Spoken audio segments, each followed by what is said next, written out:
காங்கிரஸ் ஆட்சி அதிகாரத்தில் இருந்தபோது மாநில உரிமையை மீட்பதற்கு திராவிட முன்னேற்ற கழகம் எடுத்த நடவடிக்கை என்ன? ஏதாவது ஒரு கோரிக்கை இவர்கள் வச்சிருக்காங்களா? 1979 இருந்து ஒரே தேர்தல் அறிக்கையை ஜெராக்ஸ் காப்பி எடுத்து போடக்கூடிய திராவிட முன்னேற்ற கழகம் இதுவரை என்ன கோரிக்கையை நாடாளுமன்றத்தில் முழக்கங்களாக நீங்க முன்வைச்சிருக்கீங்க? இந்தியா கூட்டணியை எப்படி நீங்கள் நம்ப முடியும்? ஐயா ஸ்டாலின் பேசுறாரு, அதுவும் எப்படி ஸ்டாலின் குரல்லே அழைக்கிறாரா? அவருடைய குரல்ல அது என்ன இந்த விட்டு போன குரல் தானே? இந்தியா கூட்டணியை வெல்ல வைக்க நீங்கள் எல்லாரும் எங்களுடைய வேட்பாளரை வாக்களித்து அதிக பெரும்பாலான வித்தியாசத்தில் வாக்களித்து வெற்றி பெற வச்சீங்கன்னா வகையில சிடி சக்கர சித்தப்பா டாக்கப்பா என்பது போல தேர்தல் முடிந்தவுடன் உங்களை கண்டுக்காம நாம ஓடிடுவோம். இந்தியா கூட்டணிக்கு வாக்களித்து நீங்கள் நாசமா போகணும்னா நீங்கள் இந்த இந்தியா கூட்டணிக்கு ஓட்ட போடுங்க தானே. இந்தியா கூட்டணிக்கு வாக்களிக்கிறதுனால என்ன மாற்றம் வரும்? கல்வி கொள்கையில மாற்றம் இருக்குதா? மருத்துவ கொள்கையில மாற்றம் இருக்குதா? இல்ல இந்த தேசிய உரிமைகள், தமிழின் தேசிய உரிமைகள் ஏதாவது நீங்க மீட்டு பெற போறீங்களா? பாலாற்றின் உரிமையை பெற்றுக் கொடுத்துருவீங்களா? ஐயா திருவாளர் ஐயா மு க ஸ்டாலின் அவர்கள் பாலாற்று ஆந்திராவில் தண்ணியை திறந்து விட்டு அப்படின்னு சொல்லிடுவீங்களா?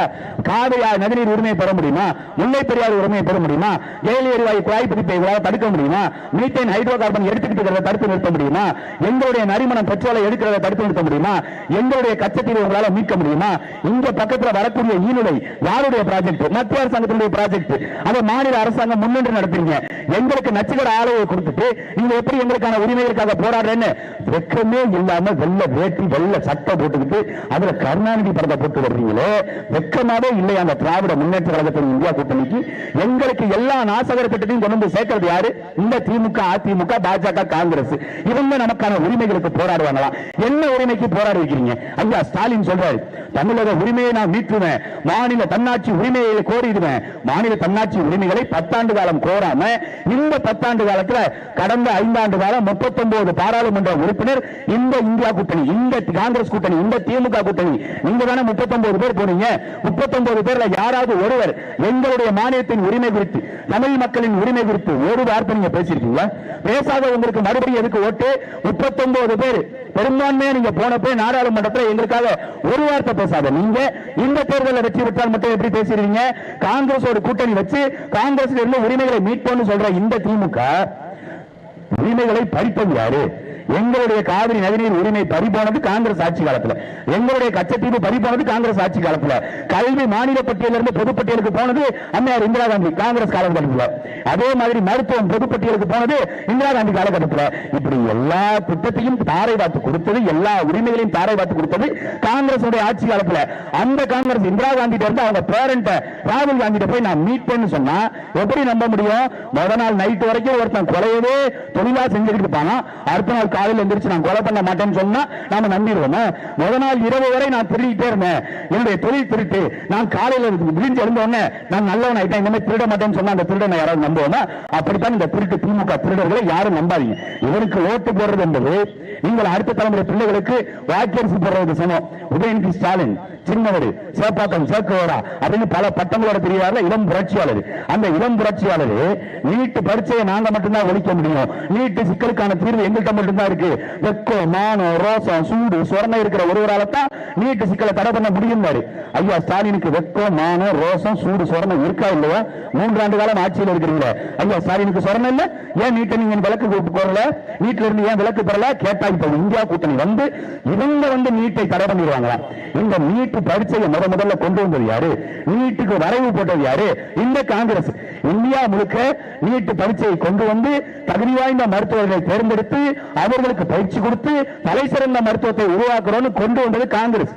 இன்னைக்கு பிஜேபி அதை செயல்படுத்தினா, பிஜேபி நம்ம எதிர்க்கிறோம். மோடிக்கு அப்புறம் வரேன், அவர் நிறைய வட சுட்டுக்காப்ல, அவருக்கு அப்புறம் வருவோம். முதல்ல இந்த இந்தியா கூட்டணி இந்த நாடக கம்பெனி எதுக்கு நீ நீட்டை கொண்டு வந்த? இன்னைக்கு நீட்டுக்கு விலக்கு வருவேங்கிற. அதுல ஐயா ஸ்டாலின் சொல்றாரு, இந்தியாவை மீட்க, இந்தியாவை காப்பாற்ற, இந்தியாவின் ஜனநாயகத்தை நிலைநாட்டிட இந்தியா கூட்டணிக்கு வாக்களிங்கன்னு கேட்கறீங்கல்ல. இந்தியா முழுக்க நீட்டு வேணான்னு சொல்லியிருக்கீங்க நீங்க. ஏன் இங்க தமிழ்நாட்டில் மட்டும்தான் மருத்துவ மாணவர்கள் இருக்காங்களா? இந்தியாவை மீட்க போற நீங்க இந்தியா முழுக்க நீட்டு கிடையாது சொல்லுவீங்களா? காங்கிரஸ் சொல்லுமா? ராகுல் காந்தி சொல்லுவாரா? என்ஐஏ சட்டத்துக்கு விலக்கு கோருவீங்களா? என்ஐஏங்கிற ஆள் தூக்கி சட்டத்துக்கு எதிராக திமுக வாய் திறந்து பேசுமா? இல்ல. என்ஐஏ காங்கிரஸ் கொண்டு வரும் பொழுது இந்த என்ஐஏ சட்டத்துக்கு ஆதரவு தெரிவித்து வாக்களிச்சதுல திமுகவுக்கு பெரும்பங்கு உண்டு. ஐயா டிஆர் பாலு சொன்னார் அன்னைக்கு கொடுத்த பேட்டியில, நீங்க வந்து பயங்கரவாத அமைப்புகள் ஊடுருவிக்கிட்டு இருக்காங்க, அதை கட்டுப்படுத்தணும்னா என்ஐஏ போன்ற அமைப்புகள் வேணும்னு சிதம்பரம் உட்பட அந்த காங்கிரஸ் இருக்கிற சிதம்பரம், பாலு எல்லாரும் பேசிட்டு வந்தாங்க. அப்புறம் என்ஐஏ நீங்க பேசுங்க. சிஏஏ சட்டம், என்பிஆர் சட்டம், என்ஆர்சி சட்டம், இந்த தேசிய குடியுரிமை சட்டத்தை கொண்டு வந்தது யாரு? வரைவு போட்டது காங்கிரஸ், செயல்படுத்துறது பாரதிய ஜனதா கட்சி. இன்னைக்கு பாஜக அதுல மாற்றத்தை கொண்டு வந்துருச்சு அப்படின்னு காங்கிரஸ் சொல்லுது. நீ சும்மா இருந்தானே ஏன் சொரிஞ்சிருந்த? சிஏஏ யாரு கேட்டா?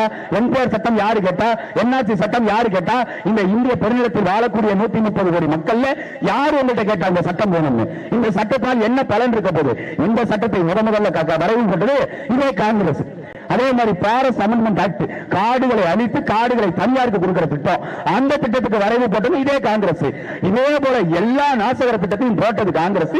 இன்னைக்கு ஓகே சொந்தெடுத்து உள்ள வைங்கிற மாதிரி நாங்க வந்துட்டா சரி செஞ்சிருவோம், அதில் சில மாற்றங்களை செய்வோம் அப்படியும் பாருங்க. சிஏஏ, என்பிஆர், என்ஆர்சி, என்ஐஏ, இந்த பாரஸ் அமெண்ட்மெண்ட் ஆக்ட் இதெல்லாம் நீங்க நீக்கிடுவோம்னு காங்கிரஸ் சொல்லல. அதுல சில மாற்றங்களை கொண்டு வருவோம். எப்படி மாற்றத்தை கொண்டு வருவீங்க? எப்படி மாற்றத்தை நீங்கள் ஒன்றுபடுத்த முடியும்? நாடாளுமன்றத்தில் ஒரு சட்டம் கொண்டு வரும்போது முதல்ல அதை விவாதத்துக்கு உட்படுத்தணும். பாரதிய ஜனதா கட்சி விவாதத்துக்கு உட்படுத்தல, காங்கிரஸ் எதிர்த்து போராடிய போராட்டம் எத்தனை? திமுகவினுடைய 39 பாராளுமன்ற உறுப்பினர்கள், அந்த கூட்டணி உறுப்பினர்கள் எத்தனை முறை போராடி இருக்கிறாங்க? ஒரு நாள் அடையாளத்துக்கு போறது, எங்க அக்கா தமிழச்சி தங்கபாண்டியன், எங்க அக்கா கனிமொழி, எங்க அக்கா கரூர் சோனிமணி, எங்க அண்ணன் ஆராசா, எங்க அண்ணன் திருமாவளவன் எல்லாரும் போய் நாடாளுமன்ற வாசல் நின்றுட்டு கண்டிக்கிறோம் கண்டிக்கிறோம், பாஜகவை கண்டிக்கிறோம். ஒரு செல்பியை போடு, இங்க சம்சா இருக்கா, தானிபுரி இருக்கா, கடையில் என்ன இருக்கு, கண்டிங்களா சாப்பிடுவோம், போய் படுத்துருவோம். அவ்வளவுதானே? என்ன முழக்கத்தை முன்வைங்க? ஏங்க மக்வா மைத்ராங்கிற ஒரு பெண்மணி மோடியை தெரிச்சு ஓட விடுறாங்க, அமித்ஷாவை கேள்வியால் துளைக்கிறாங்க, நிர்மலா சீதாராமன் வாய அடைக்கிறாங்க. ஒரு மக்வா மைத்ராவால முடியுது. 39 பேர் போறீங்களே, எதுக்கு போறீங்க? நல்ல ஏர்ல புட்டின எருமை மாதிரி அங்க போறது, அப்படி அசைஞ்சு ஆடி நின்றுட்டு அப்படியே வந்துடுறது. இதுக்கு பேர் நாடாளுமன்ற உறுப்பினர்கள். அடுத்த 5 ஆண்டு காலத்தில் நீங்க என்ன உரிமையை பெற்றுக் கொடுப்பீங்க? அதை மட்டும் சொல்லுங்க. ஐயா ஸ்டாலின் சொல்றாரு, நாங்க நதிநீர் உரிமையை பெற்று தந்துருவோம், காவிரியில எங்களுடைய உரிமையை நாங்கள் மீட்டுவோம் பேசுற ஐயா ஸ்டாலின், காவிரியில கடந்த ஒரு வாரத்துக்கு முன்னாடி சீத்தர் ராமையா அப்படிங்கிற அந்த மாநிலத்தை ஆளக்கூடிய முதலமைச்சர், காங்கிரஸ் கட்சியை சார்ந்தவர், தமிழ்நாட்டுக்கு ஒரு சொட்டு தண்ணி கூட நாங்க தரமாட்டோம், காங்கிரஸ் மத்தியில ஆட்சிக்கு வந்தா மேகதாதுல நாங்க குறுக்க அணையை கட்டுவோம்னு சொல்றாரு. இந்த மாநிலத்தின் முதலமைச்சர் ஐயா மு க ஸ்டாலின் எதிர்த்து ஒரு வார்த்தை கூட இன்ன வரைக்கும் பேசல. அதே ஐயா ராகுல் காந்திக்கு கூப்பிட்டு ஒரு பக்கத்து மாநிலம் எங்களுக்கு தண்ணி கொடுக்க மாட்டேங்கிறாரு, நீங்க ஆட்சிக்கு வந்தா மேகதாது அணையை கட்டுதுன்னு சொல்றாரு, எப்படிங்க இதை சாத்தியப்படுத்த முடியும்? உங்களோட எப்படி நாங்க கூட்டணியில் இருக்க முடியும் அப்படின்னு கேட்டுக்கிறீங்களா? ஏன்னா நம்மை நேசிக்கக்கூடிய தலைவன், இங்க இருக்கிற மக்களை நேசிக்கக்கூடிய தலைவன், இங்க இருக்கிற விவசாயிகளை நேசிக்கக்கூடிய தலைவன் என்ன சொல்லணும்? குறைந்தபட்சம் எங்களுக்கு நீரை கொடு, 110 டிஎம்சி தண்ணியை கொடு, மேகதாது அணையை கட்டாத, நீ 10 சீட் என்ன 20 சீட்டு கூட வாங்கிக்க கூட்டணியில. எனக்கு என்னுடைய உரிமை முக்கியம், என் விவசாயிகளுக்கு வாழ்வாதாரம் முக்கியம், அவங்களுக்கு தண்ணி முக்கியம், இப்படித்தானே கேட்டுக்கணும். ஆனா இவரு ஒன்றும் பிரச்சனை இல்லை, நான் பாத்துக்கிறேன், காங்கிரஸ் தானே நான் பாத்துக்கிறேன், தமிழர்கள் தானே நான் பாத்துக்கிறேன், ஒன்றும் பிரச்சனை இல்லை, ஒன்றும் இல்லை அப்படின்னு போயிட்டு ஒரு பிரச்சனையும் இல்லை அவருக்கு. காவிரியில தண்ணி வரலன்னா ஸ்டாலின் வீட்லயா பைப்பு திறக்கும் தான் தண்ணி வராம இருக்க போது? இங்க இருக்கிற விவசாயி தானே கஷ்டப்பட போறான், நமக்கு அதை பத்தி கவலை இல்லையே. பாலாற்று பிரச்சனை எவ்வளவு ஆண்டு காலமா இருக்கு, இதை தடுத்து நிறுத்த முடியுமா? அதை கேட்டா நாங்க கேட்ட கேள்வியில இவங்க என்ன பண்ணிட்டாங்க, எல்லா ஆத்திலையும் அணையை கட்டுற பொருள் இப்ப பாலாத்துல ஒரு அணையை கட்டி இருக்கிற, அந்த அணை விவசாய பயன்பாட்டுக்கு மட்டும் இந்த அரசாங்கம் சொல்லுமா? இங்க இருக்கிற வேளாண் நிலங்களுக்கு மட்டும்தான் அந்த நீரை பாய்ச்சுன்னு சொல்லுவியா? சொல்ல மாட்டேன். நீ என்ன பண்ற? அங்க தனியார் முதலாளிகள், கோக்கு கம்பெனி தான் இந்த தண்ணியை கட்டி இந்த தண்ணியை எடுத்து நல்ல வியாபாரம் பார்த்துக்க. ஏன் அரசு எடுத்து கொடுக்கல மக்களுக்கு? ஏன் அந்த அணையில தண்ணியை நிறுத்தி மக்களுக்கு விநியோகம் செய்யல அரசாங்கம் காசுக்கு ஏன் நீரை விற்க விடுது? அதுலதான் வர்த்தகம் இருக்கு, அதுலதான் பொருளாதாரம், அதுலதான் காசு சம்பாதிக்க முடியும், அதுலதான் கமிஷன் கொடுப்போம். கோக்கு கம்பெனி ஒரு பாட்டிலுக்கு ஆகிற தண்ணி ₹1 ₹20 செலவு பண்றான், ஆனா ₹20 நம்மள்கிட்ட காசு வாங்குறான், ₹30 காசு வாங்குறான். எப்படி வாங்குறான்? யாருடைய அங்கீகாரத்தோடு? அரசாங்கத்துடைய அங்கீகாரத்தோடு. விவசாயிகளுக்கு குடிநீரை கொண்டு போய் சேர்க்க முடியல, விவசாயிகளுக்கு வேளாண்மை செய்யறதுக்கு தண்ணியை கொண்டு போய் சேர்க்க முடியல, அணையை கட்டி தனியார் நிறுவனத்துக்கு. ஏன்னா ரயில்வே தொழிற்சாலைகள் இந்தியன் ரயில்ஸ்ல அந்த வாட்டர் தண்ணி பாட்டில் கொடுக்குறாங்க, அவன் இங்க இருந்து தான் தண்ணி எடுக்கிறாங்க. அப்ப எங்களுக்கு தண்ணியை, எங்களுக்கு வர வேண்டிய உரிமை, எங்களுக்கு வர வேண்டிய நதிநீரை நீ தடுத்து நிறுத்தி அதை தண்ணியை எடுத்து தனியாருக்கு கொடுக்கிறன்னா நீ யாருக்கானாலு? இந்த மக்களுக்கானால? இதை இந்த ஐயா ஸ்டாலினுக்கு தெரியாது, இதே உதயநிதி ஸ்டாலின் சின்னவர் சாக்கு வரா, அவருக்கு தெரியாது பாலாற்றில் இந்த பிரச்சனை இருக்குங்கிறது. இங்க இந்த ஈநிலை அமைக்கிறதுக்கு எதிர்ப்பு தெரிவிக்கிறோம். ஈநிலை வர வேண்டாங்க. நீங்க எத்தனையோ வகையில மின்சாரம் தயாரிக்கலாம். எத்தனையோ வகை இருக்குது. காற்றாலை இருக்குது, சூரிய ஒளி மின்சாரம் இருக்குது. மக்கள் இந்த குப்பையில இருந்து மின்சாரம் தயாரிக்க ஆரம்பிச்சுட்டா அந்த மாதிரி திட்டங்களை நீங்க மின்சாரம் தயாரிங்க. நாங்க ஈநிலையத்தான் வைப்போம். எதுக்கு மாசுவார திட்டத்தை கொண்டு தமிழ்நாட்டில் அமல்படுத்தணும்? எதுக்கு அதுவும் இந்த தொகுதிக்கு உட்பட்ட, இந்த மாவட்டத்துக்கு உட்பட்ட பகுதிகளில் அதிகமா கொண்டு வைக்க வேண்டிய அவசியம் ஏன் வருது? உங்களை பத்தி அவனுக்கு கவலை இல்லை. இங்க இருக்கிற நன்மாக்கள் அப்படி தெரியுங்களா? யாரு தெரியுங்களா? ஆண்ட பரம்பரை கிடையாச்சு வெண்டோவா அப்படின்னு இங்க பேசுற. இன்னொரு பக்கம் எங்களை ஒடுக்குறீங்க. அவங்க ஒரு பக்கம் நான் பறையர் தெரியுங்களா? நீங்க ரெண்டு பேரும் அடிச்சுக்கிறீங்க. மார்வாடி சேர்த்து வந்து அவங்க ரெண்டு பேரும் வாசல நின்று கையை கட்டி வேலை பாருங்கிறாங்க. எப்படி விடுறீங்க? நீங்க உங்களுடைய சொந்த அண்ணன் தம்பி, படையாச்சியும் பறையரும் வேற வேற அண்ணன் தம்பிங்க, உங்களுக்குள்ள நீங்க அடிச்சுக்கிறீங்க. ஆனா எங்க இருந்தோ வந்த சேட்டா உங்க ஆட்சியதிகாரம் செய்யும். அவன் உட்கார்ந்துக்கிட்டு கடவாசல்ல வாட்ச்மேன் பாரு, எச்சி கிளாஸ் கழுவு, இந்த வந்து நீ இந்த பெஞ்ச போற இப்படின்னு வேலை கொடுக்குறான். நம்மளால எந்த வேலை செஞ்சா என்ன? பெருமையா இருக்கு. அங்க பெருமையா இருக்கும். ஆனா வெளியில வந்தா சாதி பெருமை பேசுறது. நீ வந்தவன் போனவனை விட்டதுனாலதான் இந்த நிலைமைக்கு போயிட்ட. நீ எழுதி வச்சுக்க, இது குஜராத்ல ஒரு மாநிலம், குஜராத் மாநிலம் போல இந்த மதுராந்தகம் மாறுதா மட்டும் பாருங்க. நீங்க இப்படியே விட்டுக்கிட்டு இருந்தா இது அவனுக்கான காடாக மாறும். இங்க வந்திருக்கிற சேட்டம் ஒருத்தன் இந்த மண்ணினுடைய சிக்கல் குறித்து, இந்த மக்களுடைய பிரச்சனை குறித்து பேசுவானா, சிந்திப்பானா? அவனுக்கு என் மொழி புரியுமா, என் வழி புரியுமா? ஒண்ணும் முடியாது.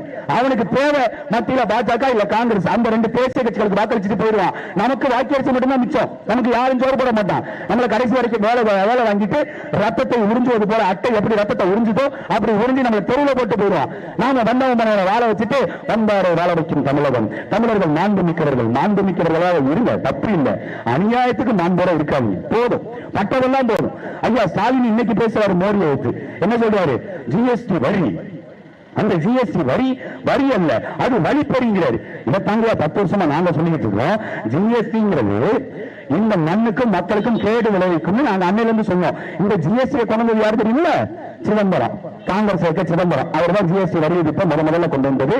இந்த வரி விதிப்பை ஆதரித்து பேசியதும் சிதம்பரம் தான்.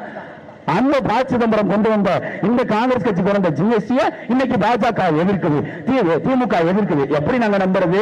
ஜிஎஸ்டி நீங்களே கொண்டு வருவீங்க, அதுல இதுக்கு என்னென்ன வரின்னு நீங்களே கொண்டு வருவீங்க, அப்புறம் திருப்பி திமுக எதிர்க்கும். இன்னைக்கு நாட்டின் பிரதமர் மோடியை எதிர்க்கிறார். என்ன சொல்றாரு ஐயா ஸ்டாலின்? இந்த தேர்தலை மட்டும் விட்டுறாதீங்க. இந்த தேர்தலை விட்டீங்கன்னா நீங்க 39 நாடாளுமன்றம் இருக்கிறது 31 நாடாளுமன்றமாக மாறியும். தமிழ்நாட்டில் எண்ணிக்கையை குறைச்சிருவாங்க. எண்ணிக்கையை குறைச்சிருவாங்கன்னு தெரியுதுல்ல? 5 வருஷம் மயில போடுவீங்களா நாடாளுமன்றத்தில்? அங்க போய் பேசியிருக்க வேண்டியதானே? இந்த சட்டத்தை கொண்டு வரும்போது ஏற்று தனிநபர் தீர்மானம் போட்டு இதை நாங்கள் ஏற்றுக்கொள்ள முடியாது அப்படின்னு பேசியிருக்கணும்ல. இப்ப வந்துட்டா பெரும்பான்மையில செஞ்சிருவாங்க. பாஜக வந்தா பெரும்பான்மையில செய்வான் அப்படின்னா நீங்க இந்தியா முழுக்க போய் பிரச்சாரம் பண்ணிருக்கீங்கல்ல. இந்தியா முழுக்க இந்த இந்தியா கூட்டணி செருப்படி வாங்குறதுக்கு காரணம் எழுதுறீங்களா? சின்ன ஒரு சேப்பாட்டம் சேர்க்கிறாரா? தேர்தல் நேரத்தில் சம்பந்தமே இல்லாம சனாதனத்தை ஒழிப்பேன் அப்படின்னு பேசி வட மாநிலங்கள்ல இந்தியா கூட்டணியில இருந்து பாதி பேர் விட்டுக்கிட்டு வெளியே போயிட்டான். மம்தா பானர்ஜி வெளியே போனதுக்கு காரணம் என்ன நினைக்கிறீங்க?